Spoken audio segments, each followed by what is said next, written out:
Students, welcome to once again online final class. In our today class we are going to discuss about our today's topic from the chapter Mughal School of Miniature Painting, and today's topic is characteristic features of Mughal School of Miniature Painting. So let's move. Following are the main features of Mughal School of Miniature Painting. The first is historical scenes.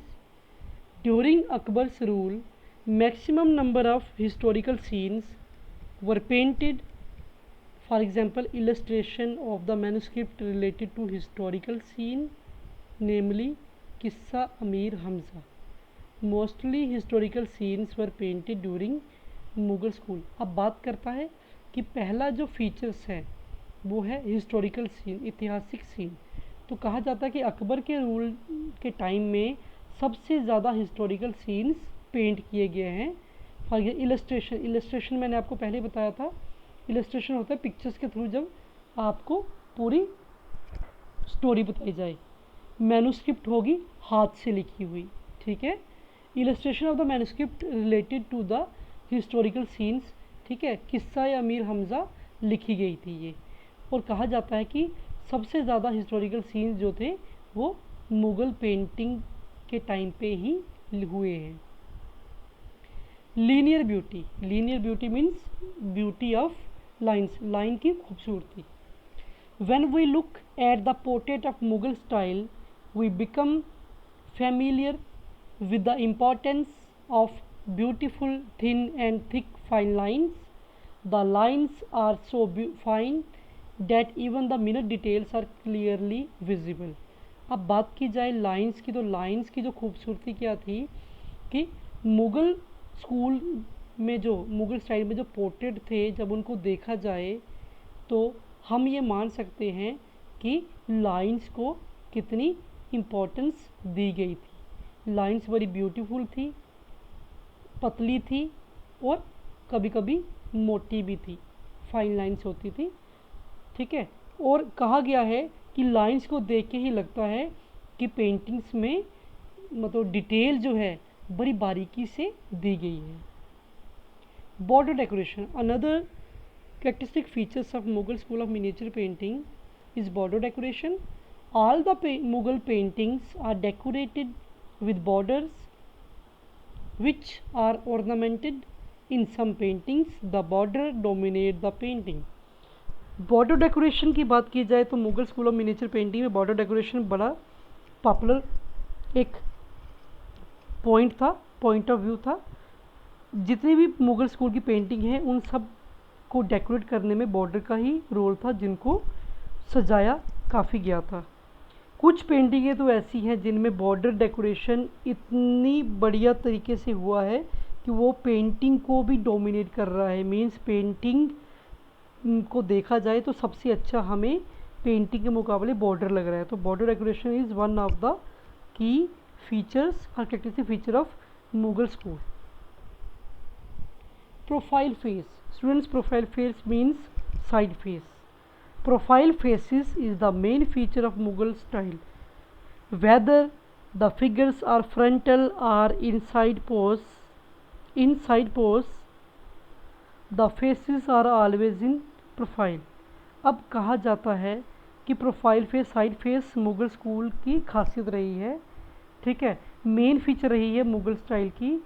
Figure चाहे सामने है या side से है, मतलब figure का जो body चाहे सामने वाली साइड है चाहे साइड है, लेकिन फेस उनका हमेशा साइड में ही दिखाया जाएगा.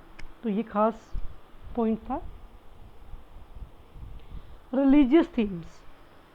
Depiction of religious themes like Ramayana, the Mahabharata, Nala Damayanti themes have been painted beautifully. Trees, plants, leaves, rivers, mountains, etc. have been depicted gracefully. Religious theme की बात की जाए तो रामायण, महाभारत, नाला दमयंती जैसे काफ़ी थीम्स हैं जिनके ऊपर पेंटिंग बड़ी बेहतरीन तरीके से बनाई गई है. और इन पेंटिंगों को बनाने में कहीं कहीं पेड़ों का, ट्रीज, प्लांट्स, लीव्स, रिवर्स इत्यादि का भी इस्तेमाल किया गया है, इनको भी यूज़ किया गया है। Next point two discussed is garments. Garment means dress up. The female figures are shown wearing transparent odhnis, while the male figures are shown wearing angrakhas and chudidar pajamas, along with decorated turbans. Ornamental decoration is seen in the garments. Female figure की बात की जाए तो transparent ओढ़नी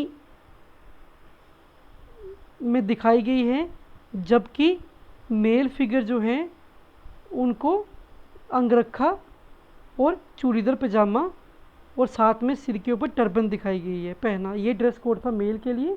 female के लिए transparent ओढ़नी तो थी ही थी, साथ में मेन क्या था, लहंगा चोली, वो भी मुग़ल स्टाइल में।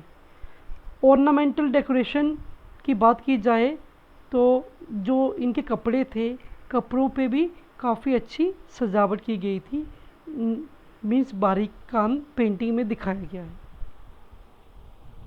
Colour scheme, mostly natural colours have been beautifully used. Earlier paintings had flat colours, but later on depth with the help of shading was shown. Golden and silver colors were mostly used in paintings. Borders were painted in golden colors. So जो colour scheme इनकी थी वो natural colour थे जो beautifully paint किए गए हैं। सबसे पहले बात की जाए तो इनके कलर्स थोड़े फ्लैट होते थे। फ्लैट मीन्स रेड है तो रेड, ठीक है। लेकिन बाद में क्या हुआ, जैसे ही आपको पता ही है कि जैसे ही जहांगीर का टाइम आया तो इनका लिंक यूरोपियन आर्टिस्टों के साथ भी था, ट्रेड रिलेशन थे। तो कुछ आर्टिस्ट वहाँ से कुछ ट्रेन होके आए थे, तो इनके कलर स्कीम चेंज होने शुरू होगी बाद की पेंटिंगों में, और कलर्स के थ्रू ही इन्होंने शेडिंग यूज़ की और पेंटिंग में डेप्थ लानी शुरू कर दी। कहा जाता है इनकी पेंटिंग्स में ज़्यादातर तौर पे गोल्डन और सिल्वर कलर का भी यूज़ हुआ है, जबकि माना जाता है कि इनके जो बॉर्डर थे वो हमेशा गोल्डन कलर में ही पेंट किए जाते थे।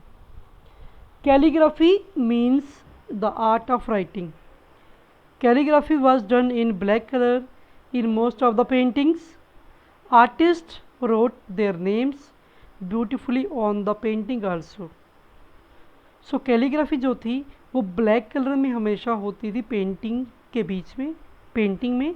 आर्टिस्ट हमेशा अपना नाम जो था बहुत ही खूबसूरती के साथ पेंटिंग में लिखा करता था। Depiction of animal and birds. Ustad Mansoor was the main bird painter. So students, you can understand that Ustad Mansoor belonged to which period? Ustad Mansoor belonged to Jahangir period.